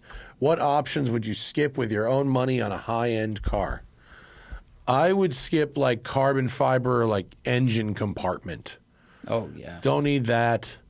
I don't usually like the racing bucket seats. I usually skip that. Putting leather on too many surfaces, truly covering the interior, vents and things. If it's overdone, then at a certain point, the leather doesn't seem special anymore. Yeah. Break that up a bit. Logos on all kinds of stuff. I don't need the Porsche crest on the headrest and the armrest and the this and the that. Alcantara on things you touch. Yeah. 911T related. Leather on the back of the seat. Yeah, you I'm not touching it. don't need that. Who cares? Yeah. Skip Yeah. that. Yeah. The carbon fiber, with the press cars and shit, I understand. They want to show off what these options look like in the photos and what you can do, what you can customize. So I get it. Usually the spec is pretty good. But I know people who buy cars and skip all the carbon fiber stuff, and they're still rolling the fucking 488 or whatever. It's no sweat. Totally. No, most people don't really care or notice the difference if you don't get the full carbon package. And I think carbon everywhere was more special when carbon was rare. But now that you can go on eBay and literally buy carbon, Shure SM7B covers, it just doesn't seem as special. So Do they have the same those? effect. Well, let's find out. They definitely do. Can we get some carbon, fake carbon for our microphones in the studio? I bet they do. Do we have to get it on, what's the new fucking Chinese Temu? trash? Yeah, Temu. Right, they do not have They do carbon not? fiber, but Yo, but someone can wrap them for us. Yes. Though. We could take them down. Last one, and then we get out of here for the day. Cheese Demand says, thoughts on large watch on a small wrist. Just received my Notice Canyon, but have 6.7-inch baby wrists. That is not that big of a watch on a 6.7-inch wrist. It's 41 millimeter. It's not like it's a 45. If you're huge watch on a small wrist, that can look weird. But 41 millimeter on a 6.7-inch wrist, to me, not that weird. I'm okay with it. I don't know what size my wrist is. So You don't? You never measure the circumference of your wrist? Nope. 6.7 is only just on the south side of average. Oh. Hannah's wrist is like 5. Okay. Yeah, and my wrist is almost 8. I'll You're measure- probably like, I'll measure if when I I go home. guessed, you were probably 7 to 7.25. But 6.7 inch is not that small. All right. I think you can pull it off, homie, and thank you for supporting our watch hustle. Our watch hustle is good. I hope you like the watch. I mean, it's a fucking nice-ass watch. We will answer the rest of the questions that were left on the next cruise show. Yeah, we'll we put them love at the you. top of the list. We love you. We just got, places to go. I'm going to Funky, dude, for dinner. That's right. I gotta edit this and go. And, we're back in the game. I'm not traveling anywhere for a little while.